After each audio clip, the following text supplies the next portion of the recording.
Hello बच्चों, आज के इस नए एवं फ्रेश वीडियो के अंतर्गत हम शुरू करने वाले हैं आपके कक्षा 11वीं की गणित की।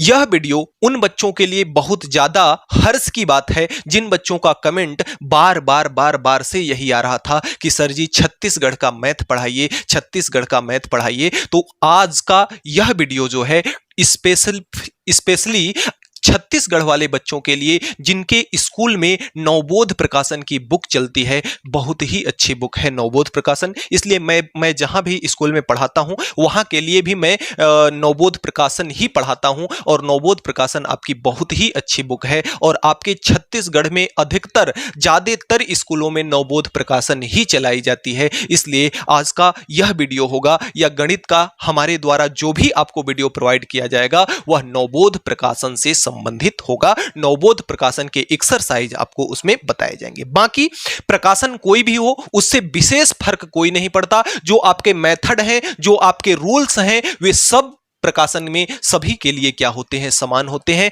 बस थोड़ा सा जो एक्सरसाइज है, जो सवाल दिए हुए हैं, वे सवाल थोड़ा सा भिन्न होते हैं, अलग अलग होते हैं। बाकी मेथड और तरीका सबका सेम होता है। इसलिए आप कोई भी प्रकाशन से पढ़ते हो बेसिक को समझो और सवालों को समझो। बेसिक को समझ करके सवालों को लगाओ। सवाल लगाने में भी आनंद आएगा और पढ़ने में भी आनंद आएगा। तो आइए सबसे पहले शुरू करते हैं आपके चैप्टर के इकाई 1 से। तो इकाई 1 जो आपका है, इकाई 1 आपका है समुच्चय एवं फलन। तो इसमें देखिए आपके 2-3 चैप्टर आ जाते हैं। फिलहाल हम लोग फर्स्ट चैप्टर की शुरुआत करेंगे जिसमें आपका क्या है, समुच्चय, जिसमें आपका क्या है तो सबसे पहले आइए हम शुरू करते हैं सेट से, यानी कि समुच्चय से। देखिए जो आपका ये समुच्चय नाम की बीमारी है ना, यह शुरू कहां से हुई। सबसे पहले ये तो हम समझेंगे ही कि समुच्चय क्या है। सबसे पहले हम ये देख लेते हैं कि ये जो समुच्चय है इसकी शुरुआत कहां से हुई। तो एक जर्मन गणितज्ञ थे। कहां के गणितज्ञ थे? एक जर्मन गणितज्ञ थे जिनका नाम था जॉर्ज कैंटर। जिनका नाम क्या था? George canter. इन्होंने कोई गणितीय परिकल्पना कर रहे थे तो इनके दिमाग में एक ऐसी परिकल्पना आई कि हम गणित की संख्याओं को या किसी भी वस्तुओं को क्या करते हैं, अरेंज करके अगर रख देते हैं तो वह वस्तुएं ज्यादातर हमें क्या हो जाती हैं, आसान हो जाती हैं। अब इसका जो समुच्चय का उपयोग है ना, आपके गणित के अंदर लगभग हर एक चैप्टर के अंतर्गत मिल जाएगा। तो समुच्चय आपका एक महत्वपूर्ण टॉपिक बन जाता है। तो सबसे पहला हमारा यह सवाल होता है कि समुच्चय होता क्या है।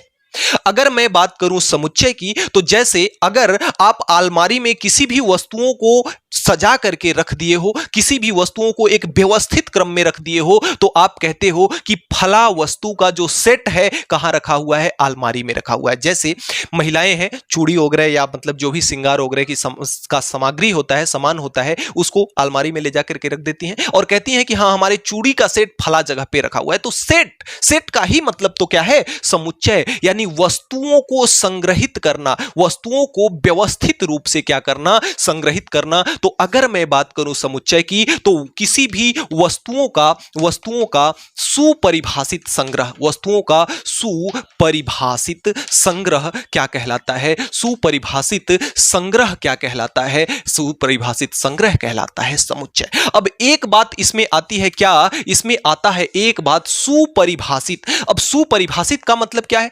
सुपरिभाषित का मतलब वेल डिफाइन का आशय यहां पे यह है कि ऐसा नहीं है कि जो चीज आपके लिए बताई जा रही है वह चीज मेरे लिए गलत साबित हो। कहने का मतलब यह कि जैसे अगर आपको शेर से डर लगता है तो शेर आपके लिए खतरनाक जानवर हो सकता है, लेकिन मैं शेर से नहीं डरता तो मेरे लिए शेर खतरनाक जानवर नहीं है। तो अगर मैं कहूं कि जंगल में सबसे खतरनाक जानवरों का सेट ले आओ, सभी खतरनाक जानवरों का संग्रह कर दो, तो वह अपरिभाषित होगा, सुपरिभाषित वह संग्रह नहीं होगा। क्योंकि जो जानवर आपके लिए खतरनाक हो सकता है वह मेरे लिए खतरनाक नहीं होगा। जिस जानवर से आप डरते हो उस जानवर से मैं नहीं डरता, तो वह आपके लिए वहां पे जानवरों का समुच्चय, जानवरों का संग्रह अलग हो जाएगा और मेरे लिए अलग हो जाएगा। ऐसा नहीं है। अगर आपके लिए किसी स्थान, समय या किसी व्यक्ति के लिए यदि स्टेटमेंट चेंज हो जा रहा है, संग्रह चेंज हो जा रहा है, तो वह वेल डिफाइंड नहीं है, वह सुपरिभाषित सुपरिभाषित नहीं है, और जब सुपरिभाषित नहीं है तो समुच्चय भी आपका नहीं है। यानी सुपरिभाषित होना चाहिए, सबके लिए क्या होना चाहिए, समान होना चाहिए, तब जाकर के वह सेट क्या कहलाएगा, समुच्चय कहलाएगा। दूसरी चीज कि जो आपके वस्तुओं का संग्रह होता है ना, उसको हमेशा हम कर्ली ब्रैकेट यानी कि मझले ब्रैकेट के अंदर उसको क्या करते हैं, बंद करते हैं। कर्ली ब्रैकेट या मझले ब्रैकेट के अंदर क्या करते हैं, बंद करते हैं। फर्स्ट बात। दूसरी बात यह है कि समुच्चय को प्रदर्शित हम अंग्रेजी वर्णमाला के कैपिटल अल्फाबेट से करते हैं, बड़े अक्षर से करते हैं। किसी भी समुच्चय को जब हमें प्रदर्शित करना है तो उसे हम अंग्रेजी वर्णमाला के कैपिटल लेटर से क्या करते हैं, प्रदर्शित करते हैं। और जो इसमें अंदर वस्तुएं होती हैं, जो भी वस्तुएं इसमें होती हैं, उसे हम क्या कहते हैं, उसे हम कहते हैं वस्तु, या उसे हम क्या कहते हैं, अवयव, या उसे हम क्या कहते हैं, उसे हम क्या कहते हैं, अवयव, या उसे हम क्या कहते हैं, कण कहते हैं।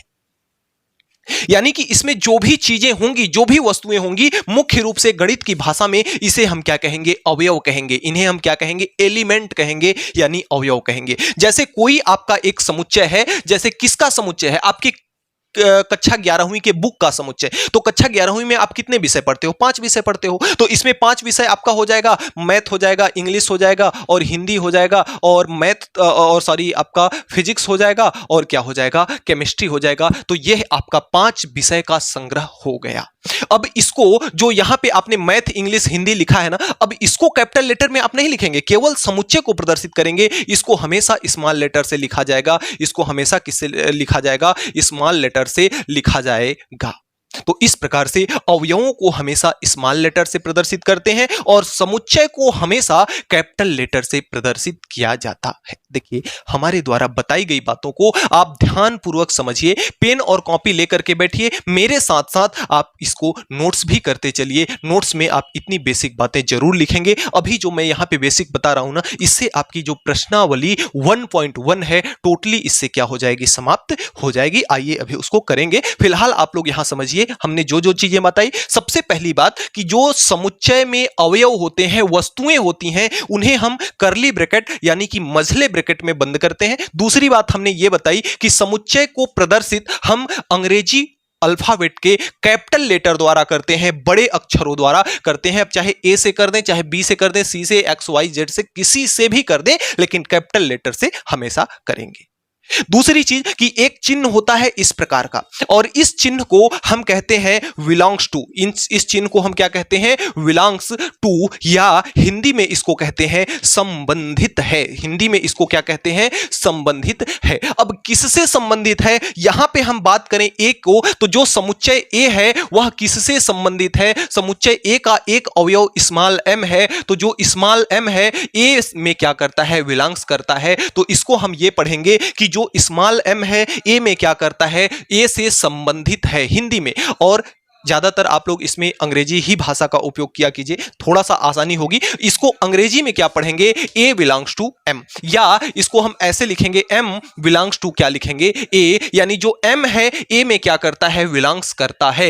ए जो एम है आपका स्मॉल एम है, वह ए से संबंधित है। तो इसे हम इस चिन्ह को क्या कहते हैं, हम इस चिन्ह को कहते हैं बिलोंग्स टू या संबंधित है। देखिए एक चीज और कि जैसे अगर यह चिन्ह लगा हुआ है तो इसे हम कहते हैं इक्वल टू का चिन्ह, बराबर का चिन्ह। लेकिन अगर इसमें हम काट देते हैं इसको, तो इसे हम क्या कहते हैं, इसे हम कहते हैं डज नॉट इक्वल टू। इसे हम क्या कहते हैं, डज नॉट इक्वल टू, इसे हम कहते हैं डज नॉट इक्वल टू। उसी प्रकार से इसे कहते हैं बिलोंग्स, और जब इसको एक पाई से काट दिया जाए तो इसे कहेंगे डज नॉट बिलोंग्स। अगर यहां पे मैं एम के जगह पे ए रख दूं, तो क्या ए जो है समुच्चय ए में है, क्या समुच्चय ए में M E H F C है, लेकिन ए समुच्चय ए में नहीं है, इसलिए इसे हम कहेंगे A does not belongs to समुच्चय A. A does not belongs to set A, यानी कि सेट ए में, समुच्चय ए में आपका ए एलिमेंट नहीं है। तो जब एलिमेंट उस समुच्चय से संबंधित नहीं रहेगा तो वहां पे हम चिन्ह लगाएंगे डज नॉट बिलोंग्स का, और जब वह एलिमेंट समुच्चय से संबंधित रहेगा तो वहां पे हम चिन्ह लगाएंगे कि इसका बिलोंग्स टू का या संबंधित है का। तो इतनी बेसिक सी बात आप इसके बारे में हमेशा याद रखेंगे। और सबसे मुख्य बात समुच्चय की परिभाषा से कि वस्तुओं का सुपरिभाषित संग्रह यानी वेल डिफाइंड संग्रह आपका क्या कहलाता है, समुच्चय कहलाता है। और वेल डिफाइंड का केवल व केवल मतलब यह है कि किसी भी कारण से जो आपका वस्तुओं का संग्रह है, वस्तुओं का संग्रह बदले ना। अगर कोई इंसान बदल जाए तो उसके वजह से आपका संग्रह ना बदले, अगर कोई स्थिति बदल जाए, स्थान बदल जाए, समय बदल जाए तो उसके वजह से उस वस्तुओं का संग्रह बदले ना, तब वह क्या कहलाता है, समुच्चय कहलाता है। तो इतनी सी बेसिक बातें हैं, बहुत ज्यादा मैं समय नहीं लेना चाहता। जो भी इसके अलावा जो भी इस चैप्टर से संबंधित आपके बेसिक्स होंगे, मैं आपके अभ्यास प्रश्नावली में सारे बेसिक्स को क्लियर कर दूंगा। जैसा कि आप सब जानते हैं कि हमारे वीडियो की क्वालिटी यही होती है कि बिल्कुल मैं कॉन्सेप्चुअल आपको हर एक बात बताता हूं, हर एक बात को, हर एक बड़ी से बड़ी बात को छोटी से छोटी भाषा में तोड़ करके बताता हूं। अंदाज हमारा वही होगा। आइए जल्दी से मस्त तरीके से वीडियो की शुरुआत करते हैं। और यदि वीडियो आपको अच्छी लगे और यदि वीडियो आपको थोड़ा भी हेल्पफुल हो तो एक प्यारा सा कमेंट जरूर कीजिएगा। मेरी ओर से आपके कमेंट से ही हमें मोटिवेशन मिलता है। आइए शुरुआत करते हैं आपके 1.1 प्रश्न। तो बच्चों अगले क्रम में हम प्रश्नावली 1.1 की शुरुआत करें। एक बात रह गई थी बताने के लिए, आइए उस बात को भी बता देते हैं हम। क्या समुच्चय का निरूपण, क्या बताते हैं, समुच्चय का निरूपण। आइए समझते हैं कि समुच्चय का निरूपण कैसे किया जाता है, समुच्चय को प्रदर्शित कैसे किया जाता है। तो समुच्चय का निरूपण दो प्रकार से किया जाता है। नंबर वन जिसको कहते हैं रोस्टर विधि, या जिसे हम क्या कहते हैं, रोस्टर विधि, या जिसे हम कहते हैं सारणी विधि। रोस्टर विधि या इसे हम क्या कहते हैं, सारणी विधि। और नंबर दो जो है उसको हम कहते हैं समुच्चय निर्माण विधि, उसे हम क्या कहते हैं, समुच्चय निर्माण विधि कहते हैं। अब आइए समझते हैं हम इन दोनों विधियों को एक एग्जाम्पल के साथ। दोनों विधियों को आइए हम समझते हैं एक एग्जाम्पल के साथ। यदि मैं एक स्टेटमेंट यहां पे लिखूं, उस स्टेटमेंट को ध्यान से समझिएगा, उस स्टेटमेंट को आप ध्यान से समझिएगा क्या लिखा हुआ है, x, और इसको पढ़ते हैं हम सच दैट। तो x सच दैट x एक वर्ष में आने वाले महीनों की संख्या है जो J से प्रारंभ होते हैं। तो हमने यहां पे एक स्टेटमेंट लिखा है, उस स्टेटमेंट को पढ़िएगा। इसको हम पढ़ते हैं, दो बिंदु जब लगा हुआ हो तो इसको पढ़ते हैं हम सच दैट। इसको क्या पढ़ते हैं, सच दैट। तो यह आपका हो गया x सच दैट x एक वर्ष में आने वाले महीनों की क्या है, संख्या है। और जो किससे प्रदर्शित होता है, जो J से प्रारंभ, मतलब वर्ष में आने वाले ऐसे महीनों की संख्या है जो कि किससे प्रारंभ होते हैं, J से प्रारंभ होते हैं। जैसे आपका पहला महीना जनवरी किससे प्रारंभ होता है, J से।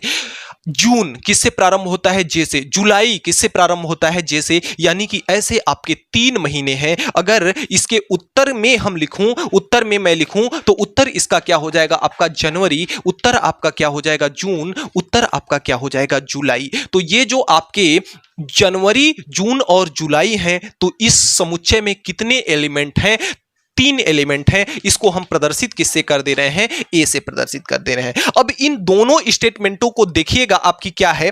जैसे इसको हमने एक कथन के रूप में लिखा है, किसके रूप में लिखा है, एक स्टेटमेंट के रूप में लिखा है, एक कथन के रूप में लिखा है। और इसको जब हम किसी भी संख्याओं को एक कथन के रूप में लिखते हैं, स्टेटमेंट के रूप में लिखते हैं, तो उसे कहते हैं हम समुच्चय निर्माण विधि। हम उसको क्या कहते हैं, समुच्चय निर्माण विधि या rest builder form, rest builder form कहते हैं। और यदि हम इसी स्टेटमेंट को उनकी संख्याओं में व्यक्त कर दें, इसके अर्थ के रूप में व्यक्त कर दें, तो वह क्या कहलाता है, वह आपका कहलाता है रोस्टर विधि या सारणी विधि या टेबुलर फॉर्म। क्या कहलाता है, टेबुलर फॉर्म कहलाता है, यानी रोस्टर विधि। तो जब किसी भी स्टेटमेंट को हम वस्तुओं या संख्याओं या संग्रह के रूप में लिख दें तो वह क्या कहलाता है, आपका रोस्टर विधि। और जब किसी भी वाक्य को हम स्टेटमेंट के रूप में, समुच्चय के रूप में इस प्रकार से व्यक्त करते हैं तो वह आपका क्या कहलाता है, समुच्चय निर्माण विधि कहलाती है। तो इस चीज को, समुच्चय का निरूपण, आप इस चीज को याद रखेंगे। अब आइए जल्दी से शुरुआत करते हैं आपके अभ्यास प्रश्नावली 1.1 की। आपके प्रश्नावली 1.1 का जो पहला सवाल है क्या कहता है कि निम्नलिखित में कौन सा समुच्चय है, अपने उत्तर का औचित्य भी बताइए। यानी कहने का मतलब इसका यह है कि आपको कारण के सहित बताना है कि कौन सा समुच्चय है और कौन सा समुच्चय नहीं है। परिभाषा आपके दिमाग में फोकस होनी चाहिए। अगर परिभाषा को आपने कमेंट बॉक्स में लिखा है तो निश्चित तौर पर आपको परिभाषा बिल्कुल से याद होगी। अब आइए देखते हैं कि पहला प्रश्न इसका कह रहा है कि भारत के 10 सबसे अधिक प्रतिभाशाली लेखकों का संग्रह। मैंने बताया कि संग्रह कैसा होना चाहिए, वेल डिफाइन होना चाहिए, सुपरिभाषित होना चाहिए। यहां पर आपका जो प्रश्न संख्या 1 कह रहा है भारत के 10 प्रतिभाशाली। अब देखिए, कोई अगर जैसे मान लेते हैं कि आपने महादेवी वर्मा को आप अपना प्रतिभाशाली, अपना आदर्श लेखक मानते हो, लेकिन मैं तो जयशंकर प्रसाद को मानता हूं, तो मेरे लिए वो आपकी महादेवी वर्मा नहीं है बल्कि जयशंकर प्रसाद हैं। तो आपके लिए अलग संग्रह है,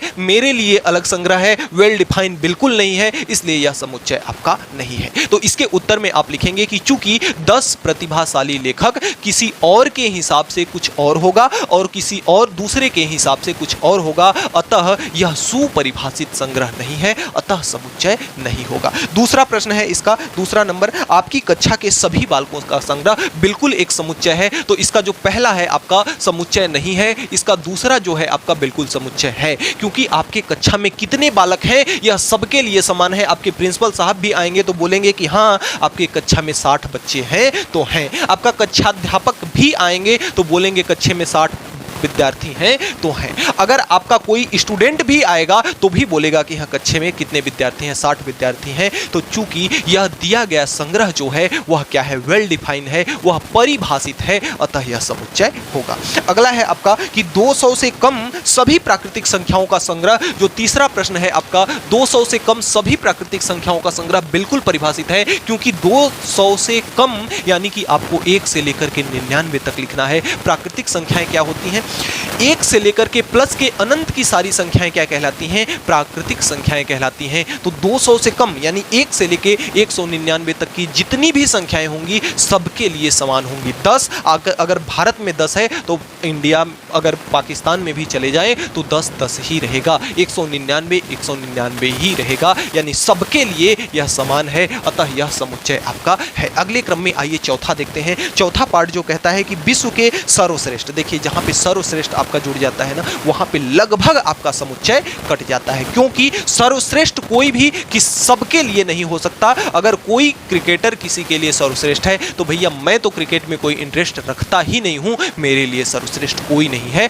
अतः यह आपका दिया गया संग्रह अपरिभाषित है, वेल डिफाइन नहीं है, सुपरिभाषित नहीं है, अतः दिया गया संग्रह आपका समुच्चय नहीं होगा। 100 से कम सभी प्राकृतिक संख्याओं का संग्रह बिल्कुल आपका हो जाएगा। इसका जो एक आध दो पार्ट बचा हुआ है वह आप अपने से बिल्कुल कर लेंगे। दूसरा जो आपका प्रश्न है उसमें एक समुच्चय दिया हुआ है, ए बराबर कहता है 2 4 6 8 क्या है आपका 2 4 6 8 10 और 12 14 16 कितना तक दिया हुआ है, 18 तक और 20 तक आपका दिया हुआ है। और आपको एक इसमें 2-3 आपके पार्ट इसमें दिए हुए हैं, इनमें आपको चिन्ह भरना है, जिसमें कह रहा है कि ए क्या है, ए और 5 किससे संबंधित है, 5 दिया हुआ है और ए दिया हुआ है। आपको चिन्ह लगाना है बिलोंग्स का और डज नॉट बिलोंग्स का। तो अगर मैं यहाँ पे 5 कहूँ तो क्या 5 इस समुच्चय में है, क्या 5 ए समुच्चय में नहीं है। और अगर ए समुच्चय में 5 नहीं है तो क्या बिलोंग्स कर रहा है, क्या यह 5 समुच्चय ए से संबंधित है, क्या संबंध रखता है, क्या नहीं रखता। इसलिए यहां पे चिन्ह किसका लगेगा, डज नॉट बिलोंग्स का। दूसरा ऑप्शन जो है कह रहा है कि 6 और बीच में डॉट डॉट डॉट किया है और ए कह रहा है, तो क्या 6 आपका इसमें है, क्या समुच्चय ए में है क्या। यदि है तो ए से संबंधित है, नहीं है तो ए से संबंधित नहीं है। तो 6 जो है आपका ए में है, इसलिए यहां पे चिन्ह किसका लगेगा, बिलोंग्स का लगेगा। तो इस प्रकार से प्रश्न संख्या 1 और प्रश्न संख्या 2 को कर सकते हैं। बहुत ही आसान सा सवाल है, यदि इसका जो 1-2 पार्ट बचा है उसको आप स्वयं से ट्राई कीजिएगा। चलिए अगले क्रम में जो आपका प्रश्न संख्या 3 है, कहता है क्या कि समीकरण आपको दिया हुआ है, इसका हल समुच्चय रोस्टर के रूप में लिखना है। रोस्टर का मतलब सारणी, सारणी का मतलब कि उसको फैला करके आपको लिखना है, हल करके लिखना है। तो आपका यह एक समीकरण दिया हुआ है, इसके जो हल निकलेंगे उनको आपको किसके रूप में लिखना है, रोस्टर के रूप में। तो सबसे पहला काम तो आप इस समीकरण का क्या निकाल लेंगे, हल निकाल लेंगे। अब समीकरण को बार बार हल करना आपको नहीं बताएंगे, कक्षा 10वीं में मैंने बहुत ही अच्छे से समीकरण को हल करना समझा रखा है। इस सबसे पहले इसमें क्या लेते हैं, एक्स स्क्वायर के गुणांक को 1 और ये क्या है आपका 6 गुणा कर रहे हैं तो कितना आ रहा है, प्लस का 6, यानी प्लस को 6 को ऐसा तोड़ना है कि जोड़ने पे कितना आना चाहिए, 5। तो अगर हम अगर हम 2 इंटू 3 करें तो कितना आएगा 6, और 2 प्लस 3 कर दें तो कितना आएगा आपका 5 आएगा। तो हम 6 के जगह पर इस 5 बीच वाले की जगह पे हम क्या रख लेंगे, 2 प्लस 3 रख लेंगे। तो यहां से आपका है एक्स स्क्वायर प्लस 5 के जगह पे हमें क्या रखना है, 2 प्लस 3, और इसके साथ में लिखा हुआ है एक्स प्लस 6 बराबर कितना, 0। एक्स का गुणा कराते हैं, यहां पे हो जाएगा एक्स का स्क्वायर प्लस एक्स का गुणा जब 2 के साथ होगा तो 2x, बीच में प्लस का चिन्ह, एक्स का गुणा जब 3 के साथ होगा तो 3x प्लस 6 बराबर 0। इसके बाद के स्टेप में हम 2-2 की संख्या में क्या करते हैं, पेयर बनाते हैं, और 2-2 की संख्या में पेयर बना के कॉमन लेते हैं। इसमें क्या कॉमन है, x यहां भी है, x यहां भी है, x को कॉमन ले लिया तो यहां पे बचा आपका x और यहां पे बचा आपका 2, प्लस यहां पे 3 यहां भी है, 3 इसमें भी है, तो 3 को हमने ले लिया कॉमन, यहां बचा x और यहां बचा कितना, 2, क्योंकि 3 दूना कितना होता है 6, और यह किसके बराबर है, 0 के बराबर है। अब यहां पे x प्लस 2 यहां भी है, x प्लस 2 यहां भी है, तो x प्लस 2 को जब हम कॉमन ले लेंगे तो यहां पे आपका x बचेगा, बीच में प्लस का चिन्ह, यहां पे कितना बचेगा, 3 बराबर कितना हो जाएगा, 0। यानी x प्लस 2 और x प्लस 3 बराबर 0। तो यहां पे हम करेंगे कि यदि एक बार x प्लस 2 बराबर 0, यानी x प्लस 2 बराबर 0, तो x बराबर कितना हो जाएगा, माइनस का 2। और यदि x प्लस 3 बराबर अगर हम 0 करते हैं तो x बराबर कितना आएगा, माइनस का 3। यानी x के 2 मान हमें प्राप्त हो रहे हैं, x बराबर हमें क्या प्राप्त हो रहा है, माइनस का 2 और माइनस का 3। अब यदि इसको हम रोस्टर के रूप में बनाते हैं, तो रोस्टर के रूप में यदि हम इसको बनाते हैं तो इसका रोस्टर रूप क्या हो जाएगा, रोस्टर रूप इसका हो जाएगा माइनस का 2 और माइनस का 3। समीकरण के हलों का रोस्टर बनाना है तो इसका रोस्टर फॉर्म आपका ये हो जाएगा। अब यह जो आपका सवाल है इसका दूसरा पार्ट, यह आपको होमवर्क के रूप में है। इसका सबसे पहले आप गुणनखंड करेंगे, और गुणनखंड करने के बाद जो इसका आपका हल आएगा, जो x की वैल्यू आएगी, वही उसी को हम मझले ब्रैकेट में बंद कर देंगे, वही हमारा क्या हो जाएगा, उत्तर हो जाएगा। तो इस प्रकार से हम प्रश्न संख्या 3 को हल कर सकते हैं। तो अगले क्रम में आपका प्रश्न संख्या 4 जो है उसमें वह क्या कहता है कि निम्नलिखित समुच्चयों को निर्माण के रूप में व्यक्त कीजिए। अब यहां पर आपको क्या करना है, जैसे समुच्चय निरूपण की 2 विधियां हमने आपको बताई थी, एक समुच्चय निर्माण विधि, एक रोस्टर विधि। तो यहां पे आपको रोस्टर फॉर्म में अवयव दिए हुए हैं और आपको समुच्चय निर्माण विधि के रूप में लिखना है। सबसे पहले अवयवों को हम देखेंगे कि अवयवों का संबंध किस प्रकार से है। अगर मैं 2 को देखूं तो यह 2 के पावर कितना है, 1। अगर मैं 4 को देखूं तो यह 2 के पावर है 2। इसको 8 को देखूं तो 2 के पावर 4 है, और इसको देखूं तो 2 के पावर 5 है, और इसको देखूं तो 2 के पावर कितना है, 6 है। यानी कि 2 के पावर में सभी संख्याएं हैं। 2 के पावर अगर 5 बार करता हूं तो 2 के 2, 2 दूना 4, 2 दूना 8, 2 दूना 4, दूना 8, दूना 16, दूना 32। यहां पे अगर मैं 8 को देखूं तो 8 क्या है, 2 के पावर 3। 16 को अगर देखूं तो 2 के पावर कितना है, 4। 32 को देखूं तो 2 के पावर कितना है, 5 है। यानी 2 के पावर के रूप में लिखा हुआ है। अब इसका समुच्चय निर्माण हम कैसे करेंगे, आइए देखते हैं। समुच्चय निर्माण में सबसे पहले a बराबर हम क्या लिख लेंगे, x सच दैट x। इसको तो हम लिखेंगे ही लिखेंगे। अब x यानी कि ये एलिमेंट है, तो इन एलिमेंटों का संबंध कैसा है, देखिए 1 2 3 4 5, जो 1 2 3 4 5 6 7 8 9 10 जो संख्याएं होती हैं, सीरियल वाइज जो संख्याएं होती हैं, उन्हें हम कहते हैं प्राकृतिक संख्याएं, और उन्हें निरूपित करते हैं हम कैपिटल N से। तो जो x है, x सच दैट x कितना है, x सच दैट x जो है, इसके बाद कामा लगाएंगे, फिर ये 2 के पावर में, 2 का पावर यह भी है, 2 का पावर यह भी है, यह भी है, यह भी है, यानी 2 का पावर है, और 2 का पावर क्या है, n है। और जहां n किससे बिलोंग्स करता है, n कैपिटल N से बिलोंग्स करता है, यानी प्राकृतिक संख्याओं से बिलोंग्स करता है। और n का मान कहां तक है, 5 तक है। तो जहां पे हम लिखेंगे कि जहां आपका n जो है, n 5 तक, 5 से छोटी या 5 के बराबर। देखिए इस चिन्ह को मैं थोड़ा सा क्लियरिफाई कर दूं कि यदि आपका जैसे x बिलोंग्स टू 5 लिखा हुआ है तो इसका मतलब यह है कि x 5 से छोटा है। जिधर मुंह बंद होता है उधर की संख्या छोटी, जिधर मुंह खुला होता है उधर की संख्या बड़ी। तो 5 की तरफ मुंह खुला है, 5 बड़ा है, x की तरफ बंद है, x छोटा है। अब लेकिन अगर मैं एक पाई यहां खींच दूं तो इसको हम कहेंगे कि x इज स्मॉल देन, इसको क्या पढ़ते हैं, x छोटा है 5 से, इसको पढ़ेंगे x इज स्मॉल देन 5। यदि इसका उल्टा क्रम कर दिया जाए कि x बड़ा है 5 से तो इसको पढ़ेंगे x is greater than 5। x is greater than 5 यानी x 5 से क्या है, बड़ा है। जिधर मुंह खुला है उधर का बड़ा, जिधर मुंह बंद है उधर का क्या होता है, छोटा होता है। अगर मैं इसी के नीचे एक छोटा सा इस प्रकार से पाई लगा दूं, एक डंडा खींच दूं, तो इसका मतलब होता है x इज, इसको तो पढ़ेंगे ही small than, x is small than 5 पढ़ेंगे ही, लेकिन अगर पाई यहां लग गया है तो इसको पढ़ेंगे x is small then r equal to, यानी छोटा और बराबर, छोटा और बराबर, यानी और इसमें अगर लग जाए तो x इज ग्रेटर देन और इक्वल टू, छोटा भी बड़ा होगा और 5 से बराबर होगा। तो इस प्रकार से हम इन चिन्हों को क्या करते हैं, समझते हैं। तो यहाँ पे जो n का मान है, n का मान हमने 2 के पावर में माना है, कहाँ तक है, 5 तक है। पहला चीज की 5 प्राकृतिक संख्या है, 1 2 3 4 5, 5 प्राकृतिक संख्या है। और कहाँ कैसी प्राकृतिक संख्या है, 5 से छोटी या 5 के बराबर, 5 से छोटी या 5 के बराबर प्राकृतिक संख्या है। तो इसका रोस्टर रूप हम इस प्रकार से लिखेंगे। प्रश्न संख्या 2 जो है, प्रश्न संख्या 2 के अवयवों को आइए देखते हैं। यह कितना है, 1 4 9, और इसी प्रकार से कितना गया है, 100 तक। 1 4 9 कितना तक गया है, 100। 1 का स्क्वायर कितना होता है, 1 होता है। 2 का स्क्वायर कितना होता है, 4 होता है।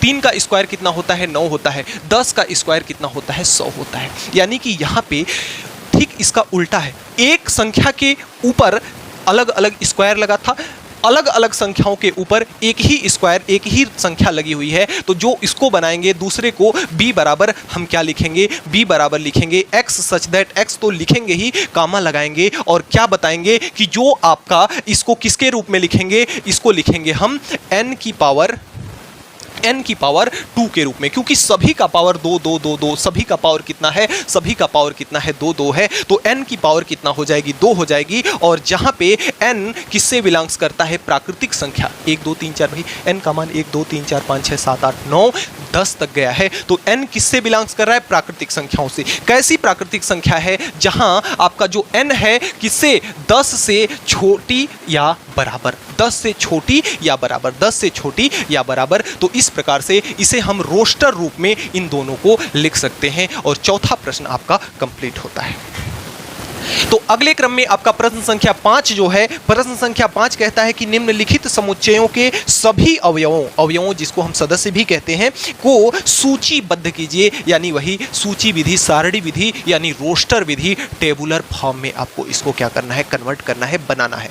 देखिए यहां कह रहा है कि x सच दैट x एक क्या है, पूर्णांक है। और पूर्णांक क्या होता है, जैसे 1 2 3 4 माइनस 1 2 3 4 माइनस की भी सारी संख्याएं और प्लस की भी सारी संख्याएं सब क्या होती हैं, पूर्णांक को विथ 0 0 को लेकर के। तो सभी क्या है, एक पूर्णांक है। लेकिन यहां कंडीशन दे रखा है क्या, कि 6x जो है 6 से बड़े का चिन्ह x की तरफ है, यानी x बड़ा होना चाहिए।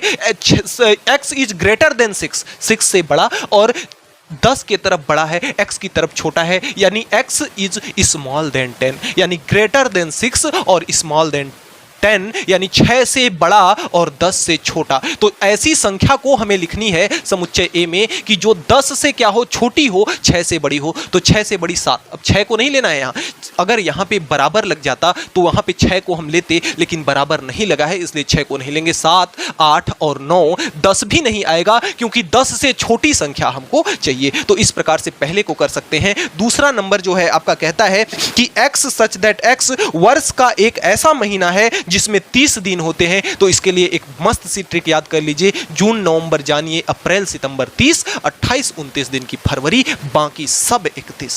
हमने क्या बताया, जून नवंबर जानिए, अप्रैल सितंबर 30, 28 29 दिन की फरवरी, बाकी सब 31। तो कह रहा है क्या कि यक्ष एक ऐसा महीना है जिसमें 30 दिन होते हैं। तो हमने क्या बताया, समुच्चय बी में हमने क्या बताया कि जून नवंबर जानिए, जून नवंबर जानिए, अप्रैल सितंबर 30, अप्रैल और सितंबर। अप्रैल सितंबर 30 और 28-29 दिन की फरवरी, बाकी सब 31। हमें 30 वाले महीनों को लेना है तो केवल जून, नवंबर, अप्रैल, सितंबर, ये 4 महीने ऐसे होते हैं जो 30 दिन के होते हैं। बाकी आपकी फरवरी 28 या 29 दिन की होती है और बाकी सारे महीने 31 के होते हैं। अगले क्रम में आइए देखते हैं इसका तीसरा नंबर। तीसरा नंबर कहता क्या है कि यक्स सच दैट एक्स अंग्रेजी वर्णमाला का एक व्यंजन है जो जे से प्रारंभ होता है। अब अंग्रेजी वर्णमाला का ऐसा व्यंजन जो जे से कौन सा व्यंजन प्रारंभ होता है, सी में आप इसको लिखेंगे और कमेंट बॉक्स में कमेंट करके हमको बताएंगे कि कौन सा व्यंजन ऐसा होता है। अगले क्रम में आइए देखते हैं प्रश्न संख्या 6 जो इस प्रश्नावली का लास्ट प्रश्न है। अगले क्रम में आपका प्रश्न संख्या 6 जो है कहता है कि बाईं ओर रोस्टर रूप में वर्णित समुच्चय के दाईं ओर समुच्चय निर्माण में, यानी कि एक तरफ समुच्चय निर्माण रूप दिया हुआ है और दूसरा तरफ आपको रोस्टर यानी टेबुलर फॉर्म दिया हुआ है। इनको कह रहा है कि समुच्चय में सही मिलान कीजिए। देखिए स्क्रीन पर आ रहा है, वहां से आप इसको देखते चलिए, मैं यहां से बता देता हूं। जैसे पहला कह रहा है PRINCAL, यह क्या है? देखिए यह आपके एक्स सच दैट एक्स शब्द प्रिंसिपल का एक क्या है, अक्षर है। शब्द जो आपका प्रिंसिपल है उसमें से अक्षर है। एक चीज मैं आपको यहाँ पे और बताता चलूं कि जैसे अगर प्रिंसिपल की इंग्लिश होती है PRINCIPAL,